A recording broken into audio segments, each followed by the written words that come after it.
Let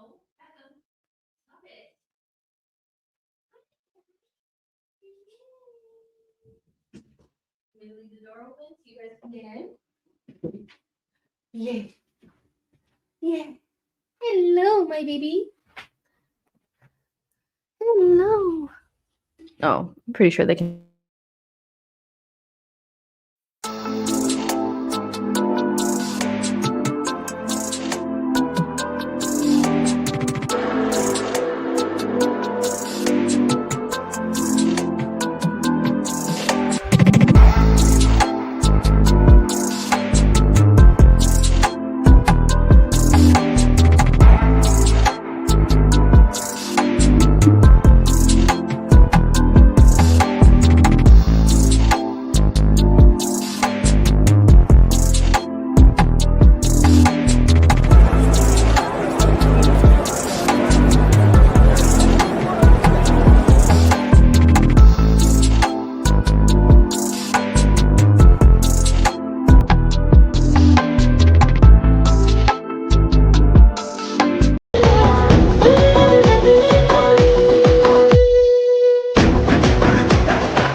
Hey guys, welcome to another live show, another live She Knows Arsenal. Make sure you guys like this video, subscribe to the channel, and get into the chat, letting me know how you guys are thinking and feeling after Arsenal's 2-0 win against Manchester United. Yeah. Rivals' tears are always the best after an Arsenal win. The copium, the nonsense, the narratives, they just can't hold the loss. They just cannot hold the loss. And so I have been actually, when we got off of the match reaction, I'm going on my phone. I'm like, because I'm just eating up all the comments. And I'm just like, they really are so rattled that we beat them on set pieces. They really are rattled, as if a set piece goal is any less than an open play goal. It's interesting. So we've been hearing everything from Corner FC to Stoke City to they don't play good football, they don't do this and that. We have scored in the last 4 games 8 goals from open play, and some of those goals were beautiful goals. The goal that Trossard scored against West Ham, the 2 first goals against Sporting. We do play good football, but we're also just exceptional on set pieces. You would have thought we were dropping bombs on United's head the way that they were scrambling during those corners, just like this one.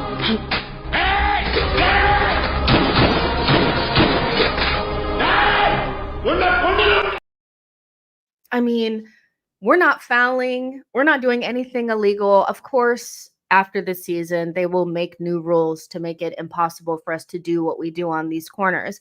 But it's not illegal. It's not illegal. They just can't handle it. And being exceptional at set pieces is not synonymous with not being able to play good football. And that's where the copium from rivals really comes from. We could be better in open play, but we have been better in open play since the last 4 games, the last international break. I think I put a very clear line in the sand between who we were prior to that international break and now, because we're like a completely different team.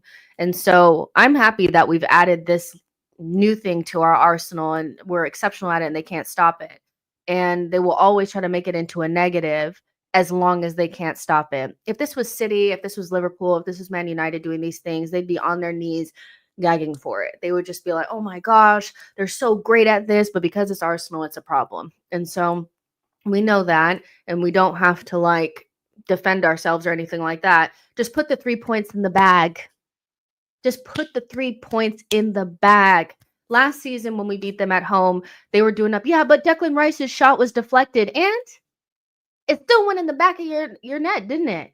So they act like if you don't concede a beautiful goal, it doesn't count. It all counts the same. Put the 3 points in the bag and shut your mouth. I'll take those 3 points because we have games coming thick and fast. We need to have a good run. Liverpool dropped points, so we needed to capitalize. And so it's made the title race, I think, more interesting if you still believe we're in the title race. And yeah, we move from there. But yesterday was a really, I think, not our best performance, but there were so many positives to take from it, going without main players like Gabriel and Calafiori and other players coming in and doing their job. Arteta doing the rotation perfectly in terms of taking Zinchenko off and, moving pieces around to make sure that we don't get caught out. Improving in the second half, which I said at the end of my match reaction yesterday, I was like, honestly, we rarely get better. If we start off flat, we usually maintain that flatness. And for us to get better and then go on and to win the game, and we should have scored 3 or 4 in that second half. So I think yesterday, all in all, was a positive considering we weren't at our tip-top best. And we know from the beginning of the season that if we weren't good at the beginning of the season, we weren't winning. We weren't. There was no improving. There was no putting the first half behind us and getting better. It was just, we were just going to drop points. And so I think yesterday was just a really good performance from us in terms of making sure that even if we're not playing at our tip-top best, we don't concede, we don't panic, and we improve, and then we get the 3 points. So well done us. That's 4 wins on the bounce, 15 goals or some nonsense like that, 3 against. And I'll take that shit. I will take that 110%, So yeah, the rival tiers, United tiers are sweet as much as they're doing up the, oh, well, we don't care about this game because Almerim, it's the beginning, blah, blah, blah. You do care because all the, you guys are writing think pieces on Arsenal and, oh, I miss the Wenger days when we used to bust it open and you guys used to just beat us and we couldn't beat a top 6 team. Yeah, we're not going back to that. So hold that. Big Smoke says, Jess, I'm still buzzing. We beat United. Yo-Yo says 4 straight wins versus Man United. Arteta's Arsenal are big bullies. Erwin says, what rule would they even come up with? How about the defending team go man for man instead of zonal? I just think when you think about how the beginning of the season, they basically made a rule that only applied to us, which was you couldn't kick the ball away. I think they'll do something similar where they'll just modify the rule ever so slightly and only apply it to us. The Premier League teams will be writing letters. They will. They feel aggrieved by it. Instead of just saying Arsenal are really good on set pieces, they're doing up, oh, it's Stoke or, whatever. And so the negativity around it, and you just know that they'll do something. But until then, we'll just ride the high. Simba says they don't realize the delivery is more important than what happens in the box. The deliveries are spot on. I mean, Declan in swinger from that side, where they put it, it just causes so much chaos in the box. And it's pinpoint. Where Timber scored was the exact same place that Party missed. Like the deliveries from Saka and from Rice are just, they're so good. And if it was so easy, why aren't you doing it? If it's easy, why can't you do it? Why aren't you scoring on almost every single corner? Go on, explain. Quick. Why aren't you doing it? If it's so easy, why aren't you doing it? Because you can't. Okay, so we've added something to what we do that they can't stop. And instead of just being like, well, maybe we can get better at it, they're trying to diss it. Typical rivals. Big Smoke says, would they have celebrated the Delitz header if it went in because it was from a set piece? Yes. Yes, they would have.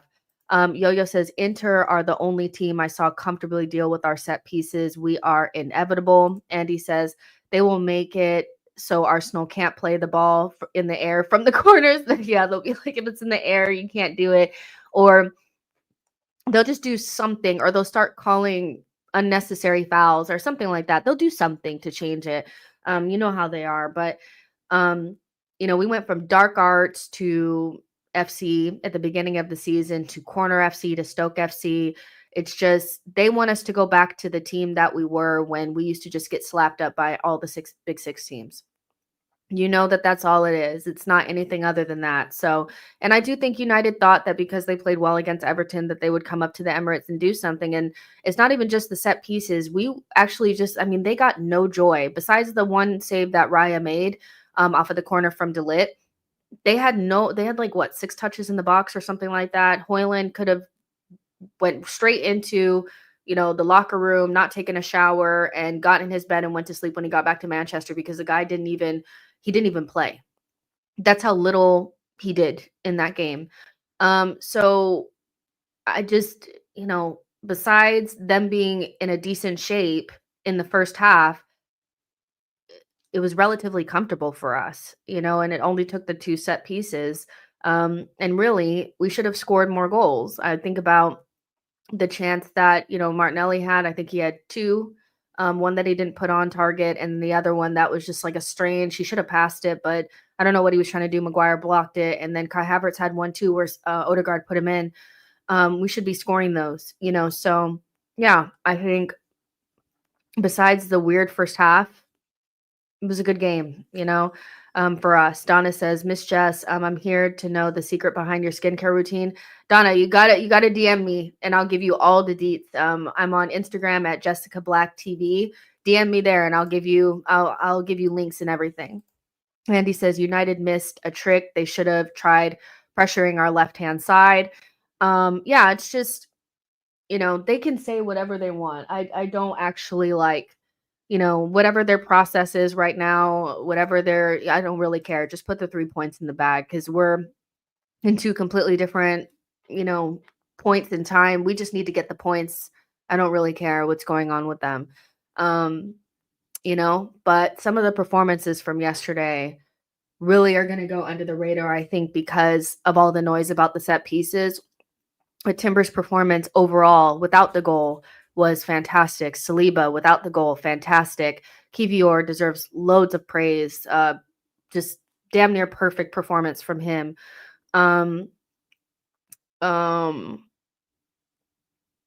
Yeah, those are like the main ones. Rice, especially in the second half, he raised his level. Odegaard raised his level, but I think Rice really did have a really good second half and deserved to be in the mix for man of the match. I just think, those performances will go under the radar because they're not necessarily attackers, but having that bedrock of really good defenders and a good goalkeeper, especially when they're playing at tip-top form, allows us to have not so great games and still, win them. And so those performances can't go without a little bit of praise. Big Smoke, thank you so much for your super chat. Says they showed up with a back 5 with 7 defensive players. They can cry all day. And if you rewatch the game, there were plenty of times where they had 5 people back and then one of their DMs was falling into the back line. They were super defensive. And you guys remember when we first started with Mikel, we were super defensive because we were getting our shape in, and Arteta was trying to like perfect us off the ball. And it's difficult when you get to the point where you're good defensively and you're in your defensive shape. It's hard to like detract from that and go attacking.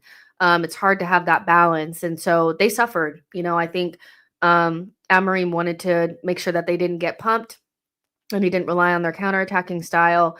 And he didn't do that. So they were able to keep us quiet in the first half. But ultimately, the second half, we coped with whatever they were trying to do. And, we got the 2 goals. Graham says Amorim is used to being on the front foot in Portugal as he is the dominant team.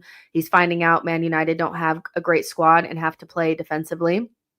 The defense didn't have much to do, but were spotless. Exactly. They didn't make anything into a problem. And that's why I never really take for granted, even when they have games where they didn't have a lot to deal with, is because I remember games where we made problems for ourselves, passing out from the back, basically chucking it in the back of our own net.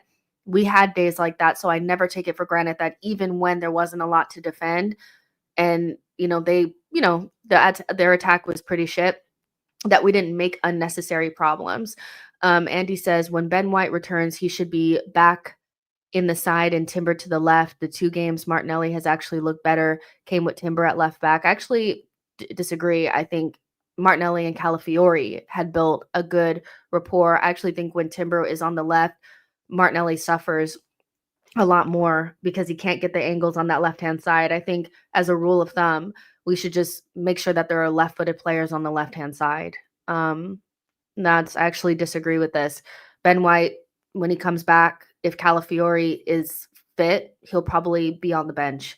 Our best fullbacks are Calafiori and Timber, and our best games have come when it's been those two. And Martinelli only gets the service that is required when we have left-footed players on the left-handed side. Despite Timber having good performances on his own, I just don't feel like the left-hand side works with right-footed players.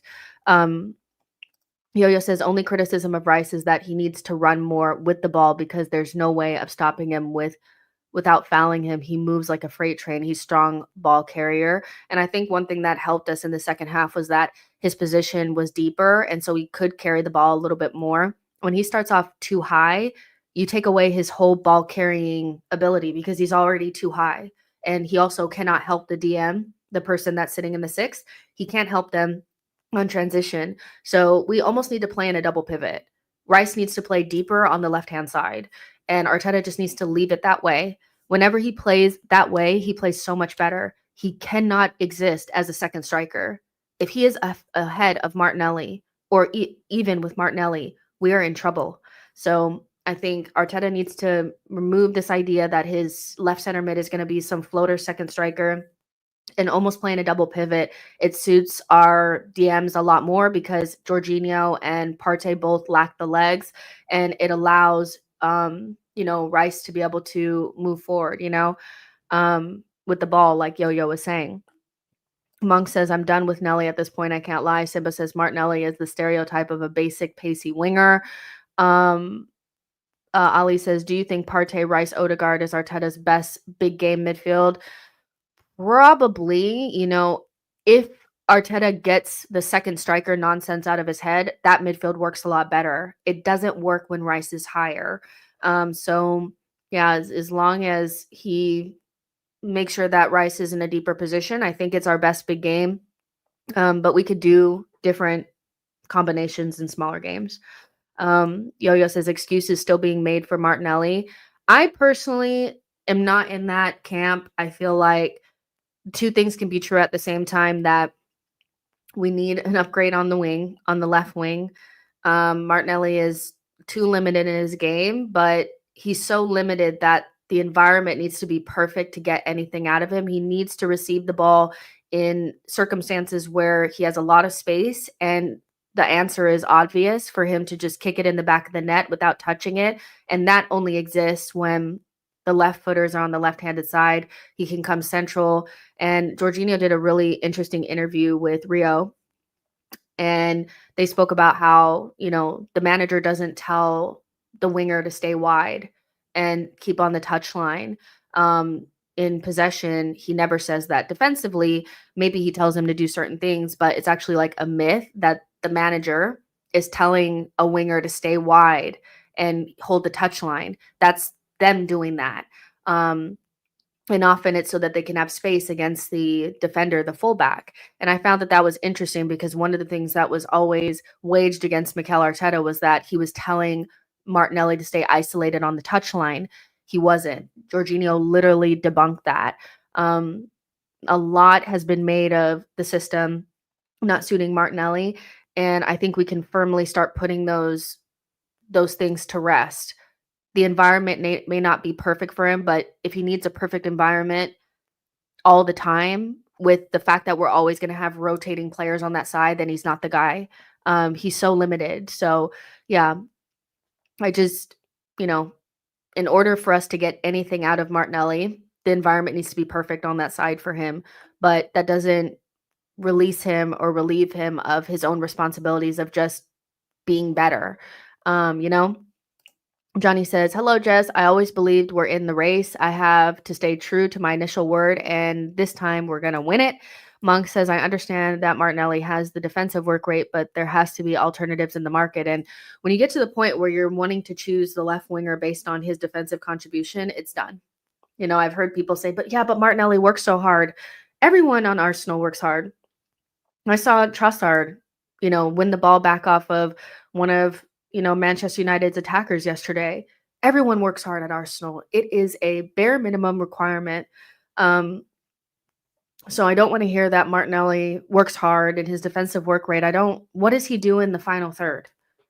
You know, we're really like picking at crumbs here, trying to figure out why Martinelli still needs to be a locked in starter for us.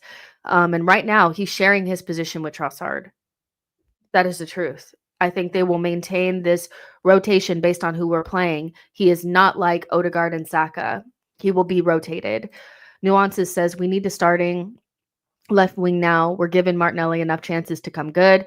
Jagoon says Trossard looked more dangerous when he came on. Ivy says, "Give me Rice as a DM again. He's one of the reasons why we conceded less goals last season." Michael says, "Hopefully with Marino back fit, we'll finally see Odegaard, Rice, Marino midfield with Rice at the 6.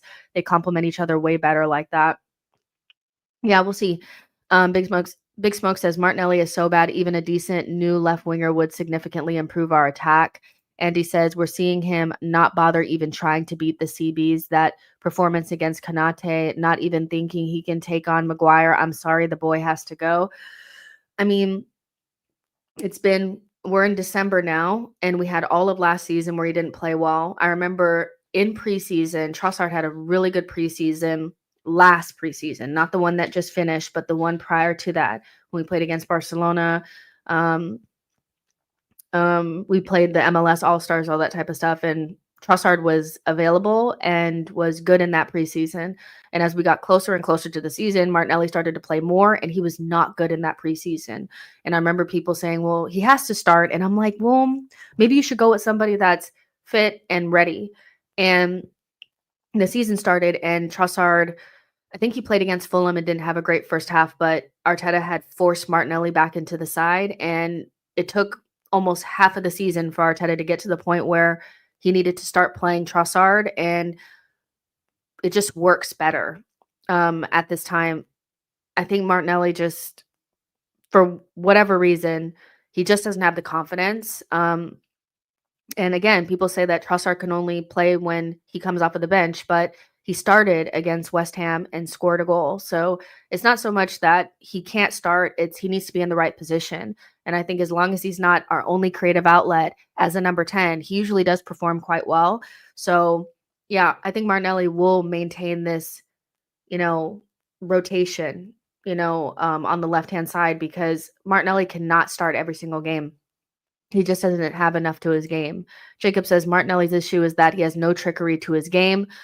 Big Smoke says, how do you crumble against Maguire? Andy says his purple patches are so far and few apart. We're carrying him. Anton Dunn says, I wanted to sell him this summer because now we won't get 15 million for him next summer. Martinelli says, why aren't they doing it? If you're talking about the set pieces, why aren't you doing it if it's so easy? Jacob says Martinelli, a squad player at this stage. And BroPro says his ceiling is center forward position. I'll be so real. And I do think people are starting to do the Phil Foden thing with Martinelli. It's like, well, he's not a winger. Let's put him at center forward. And, the cycle of like, well, he's just not in the right position. Nobody was saying that when he scored 15 goals a couple of seasons ago. He's an inside forward that we've grown beyond. I think it's fine. Teams change and, we modify and we play differently now than we did 2 seasons ago. And so we need something different. We really need somebody else on the other side that can create. Because as you saw against United, if Saka and Odegaard are well marked and they can't find space, Havertz and Martinelli are useless.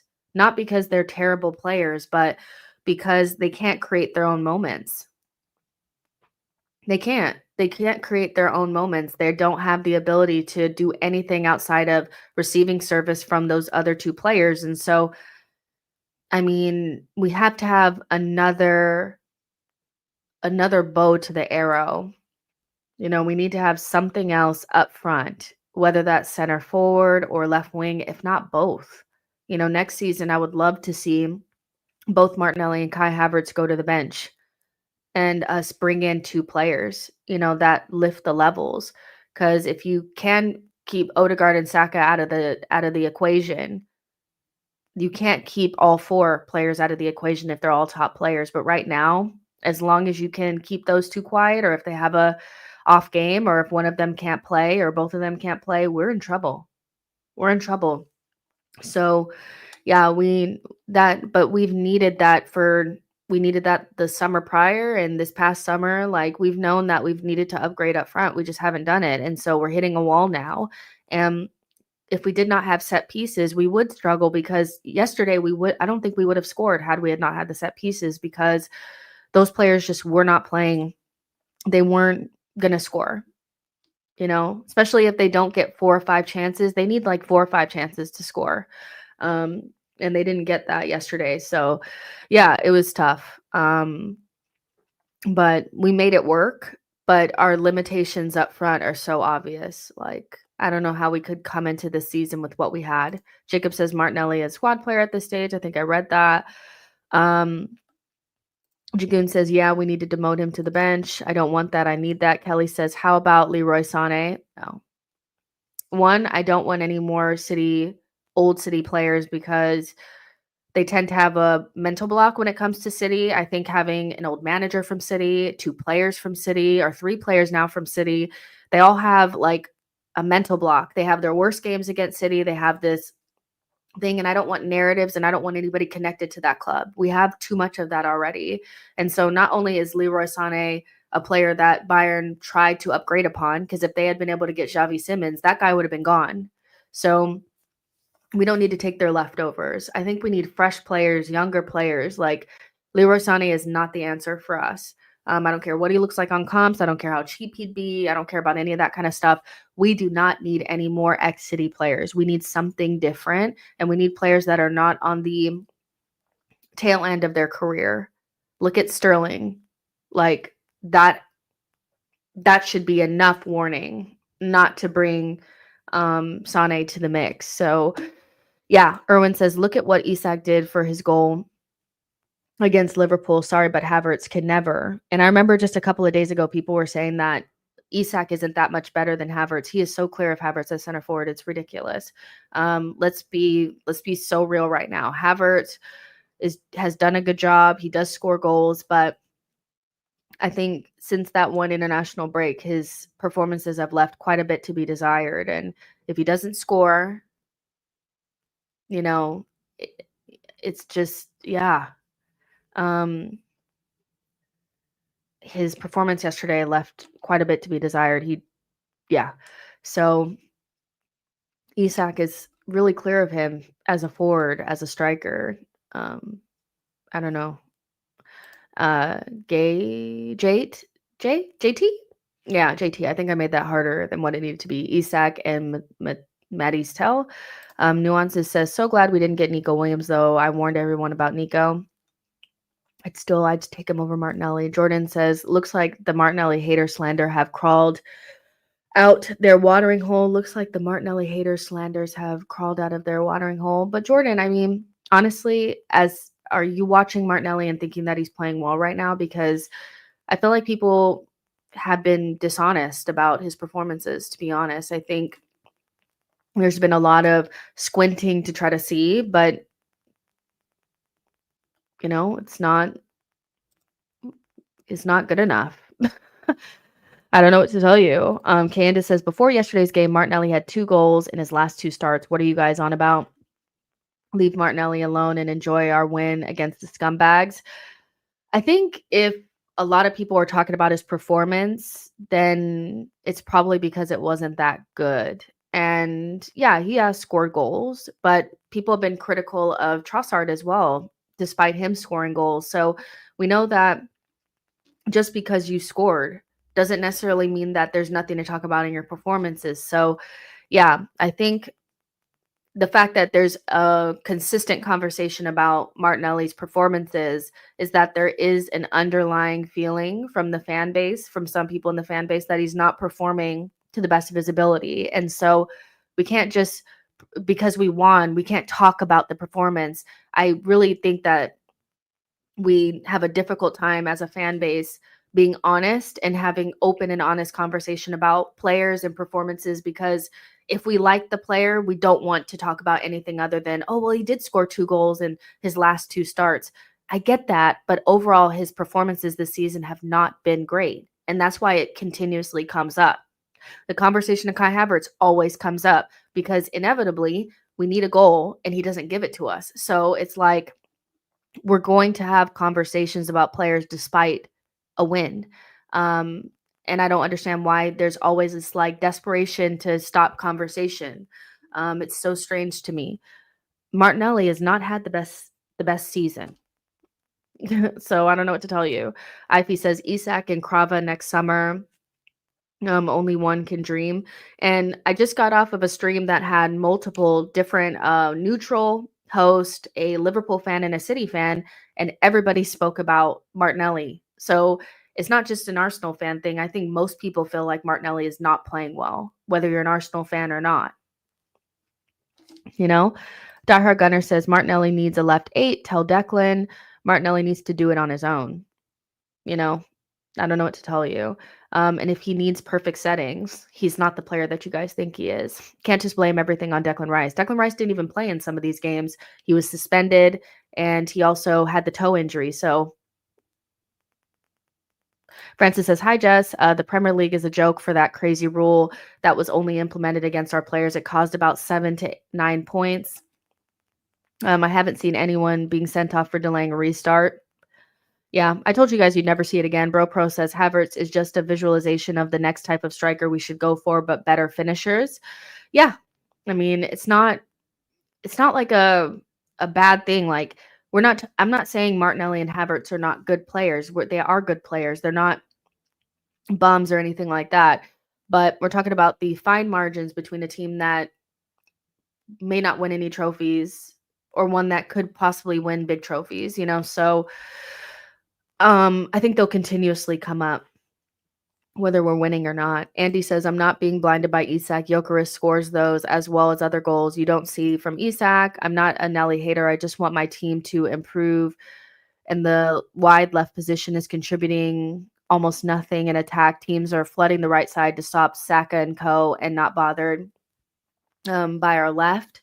Yeah, I hear that. Kelly says, will we buy someone in January? I really doubt it. BroPro says Havertz is, oh yeah, I read that one. So I don't think we have to stop having conversations about players because we won. And I don't think somebody's stats, like even last season, Saka's stats were really good, but I remember having multiple conversations about the performances not matching up with those numbers. And I think that's why, Saka isn't in like certain conversations, for teams of the year and stuff like that, because the performances weren't really up there. And so you can have good stats and score goals and get assists, but we know that the like overall body of work is not that great. And so there's nothing wrong with identifying that. Yo-Yo says we're stuck with Kai in the 9, wanting to sign a developmental forward like Sesko confirms that. Johnny D says, yes, Havertz is not a good finisher. Even his goal against West Ham, he shot through the goalkeeper touched it, higher hits his hand, lower hits his foot. I guess it's better than missing the target. Bailey says the Arsenal DNA has always been to have a top striker. January, please. Karen says, you said we'd lose against Man United if Gabriel or Calafiori didn't play. Do you feel silly? No, I don't. As actually, if you watched it, I said if we played our game, because I remember actually before the game, a lot of people were panicking.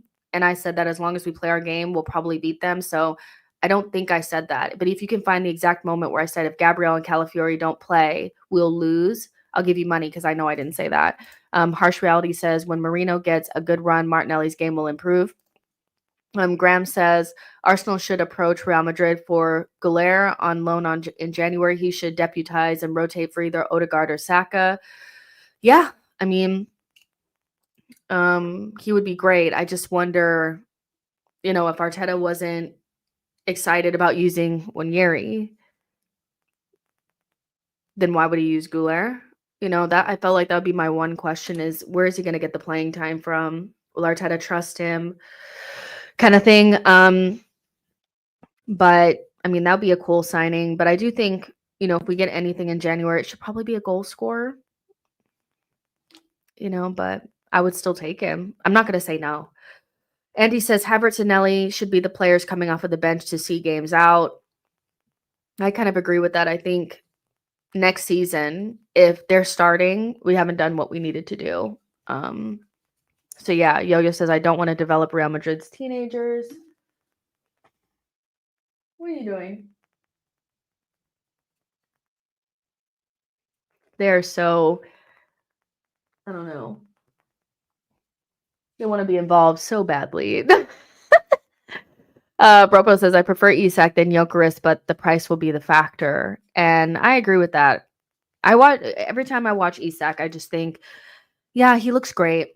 But do I actually think Arsenal are gonna go to Newcastle and spend 100 million on him? No, I don't. I think we'll buy a cheaper option.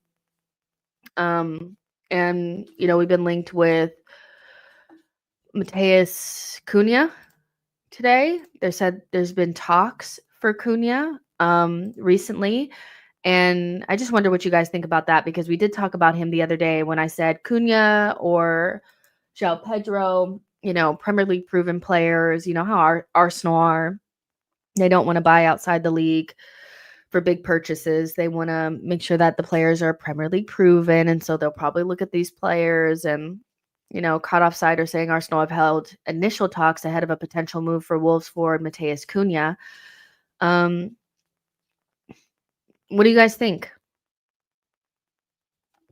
I mean, he had that one game where he scored that hat trick, right? Or he scored 2 goals or something like that. I don't know. What do you guys think? Because I'm kind of like,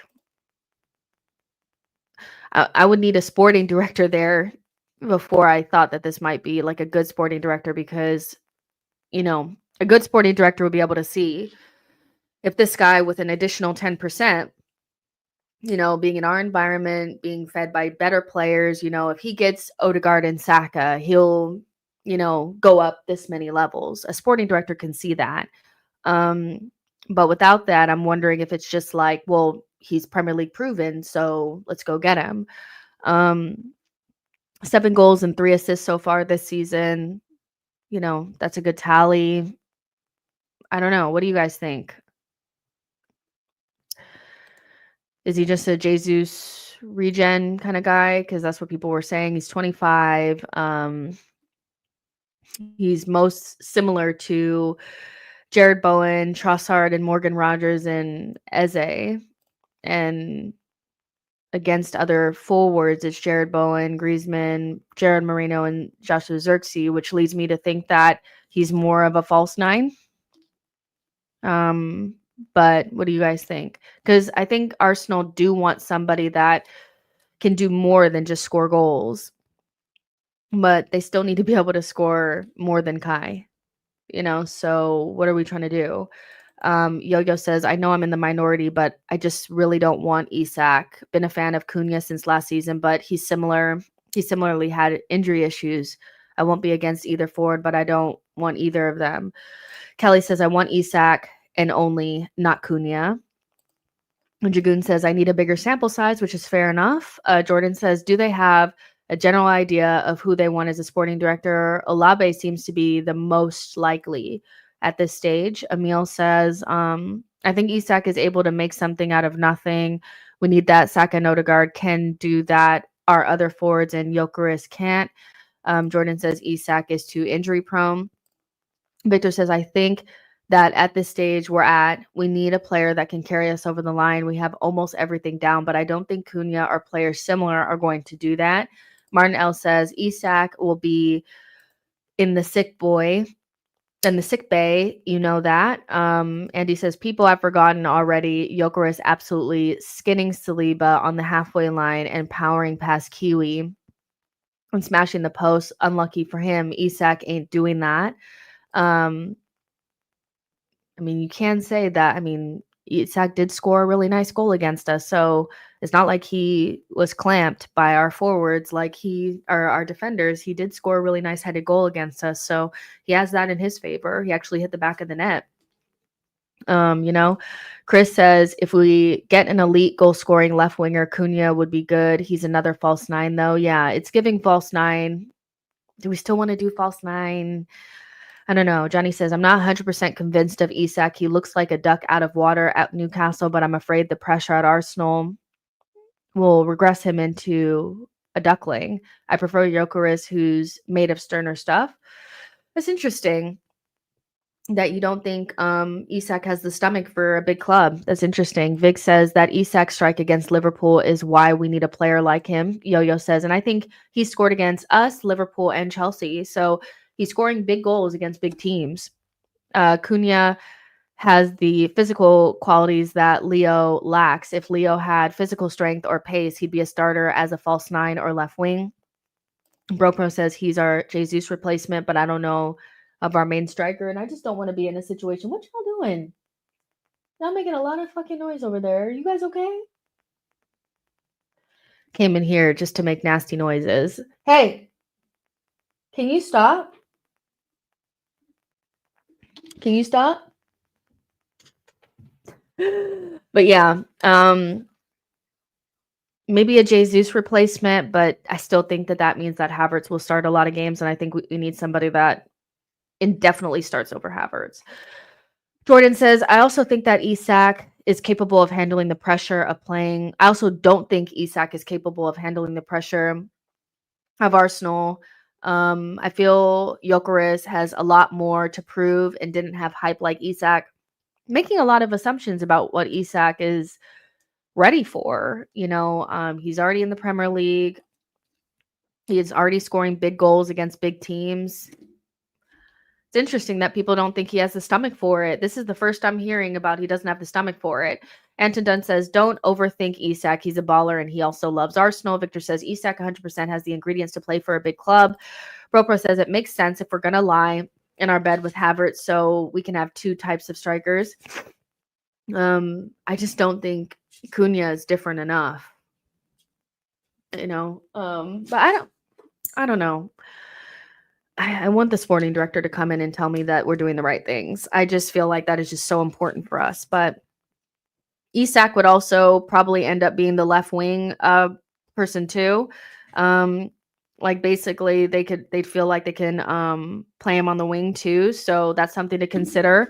Isak hits a lot of those ticks a lot of those boxes, can play left wing and striker, Premier League proven, tall, not just a striker, but can also do creative stuff because he actually passed the ball into Gordon that whoever fucked it up. Gordon missed the chance, but he has creative abilities as well. So I think he hits all of those marks. It's just we're not going to be able to afford him. So what's the cheaper option to him? And that's where like the Sescos come in and stuff like that. So I just don't see us spending the money. I really don't. But maybe I'll be surprised. Harsh Reality says Isak is injury prone. Jokeris is everything we want in Havertz. Simba says Isak would be safer bet, but he's injury prone. Yeah, the injury prone thing is wild. Kelly says we need a Gordon. We need Gordon as a Martinelli replacement and Isak as a striker. I don't want Gordon. Can I be honest? I don't want Gordon. Is that okay to say? I don't want him. I think if I had to take anybody off of Newcastle, it would be Isak and Guimaraes. I still think Guimaraes would bang in our midfield with Rice and Odegaard.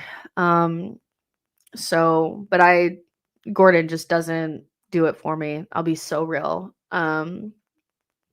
So yeah. I want somebody else. But he's better than Martinelli. So Yo-Yo says, with every passing day, I'm convinced due to Kai being a mispurchase that we're going to have to buy a left winger forward. Bailey says, heard to why is unsettled loan until summer. We get one of the Swedes. Andrew says, fan from Mwanda, trigger Jokeris clause in January, give Sporting Jesus on loan. He may score more may score more there and get market in Saudi and some. Havertz experiment a striker has failed. I think Jesus is being looked at by Palmeiras.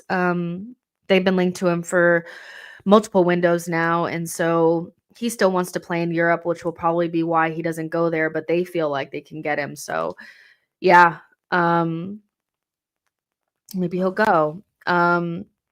Oh, what did I just see there? Hold on, I just saw something. I'm so hungry.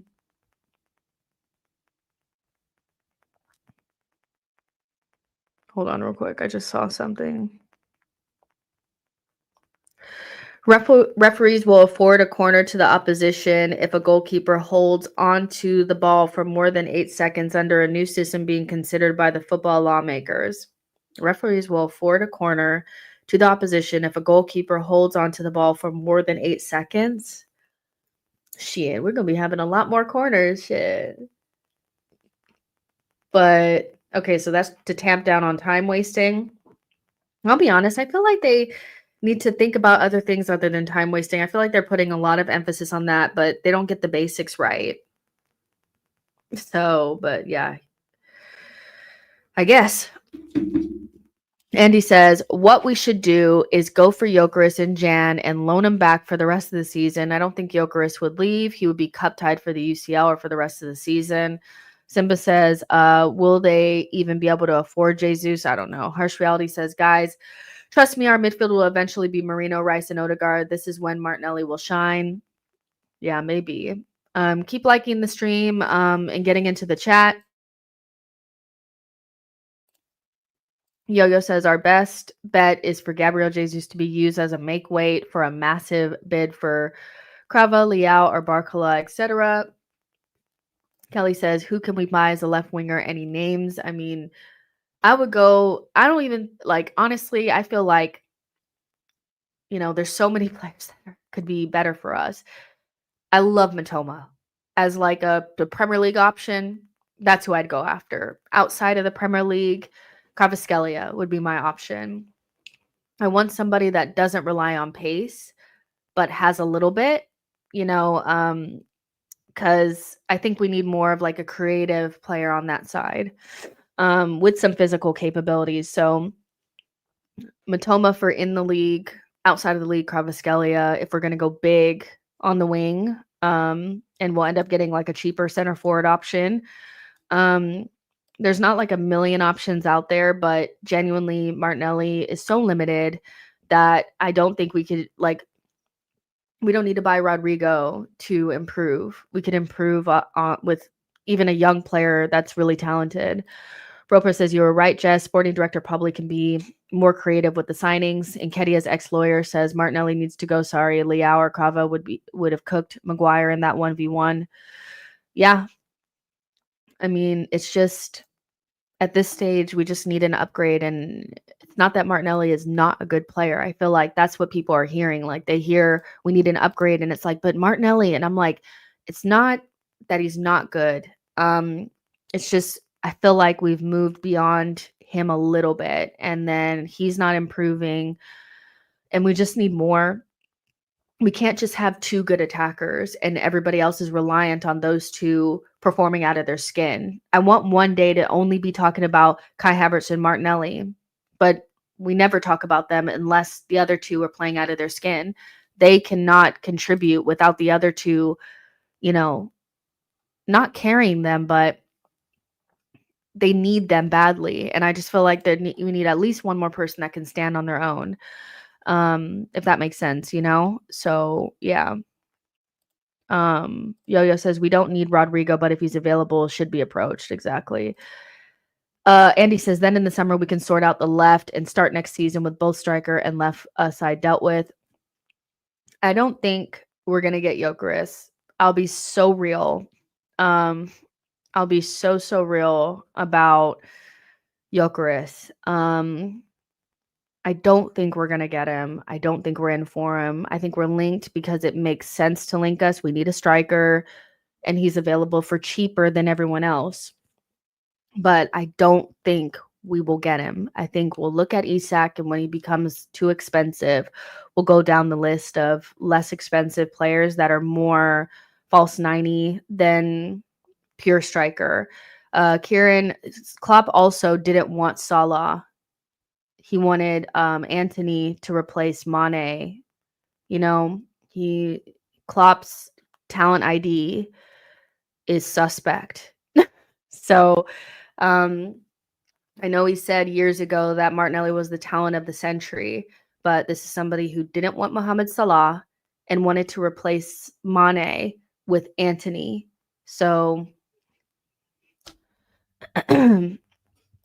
Yo-Yo says, if I'm not wrong, Martinelli is on similar wages to Saka. The Brazilian needs to go while he's an appreciating asset.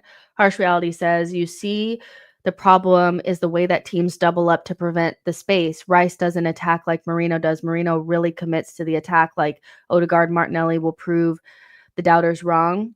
I mean, I'm tired of this narrative. Like, I really am, Harsh Reality. I'll be so honest. I know that we need the hopium, you know? But it's been like almost 2 years now where Martinelli has needed something else to unlock him.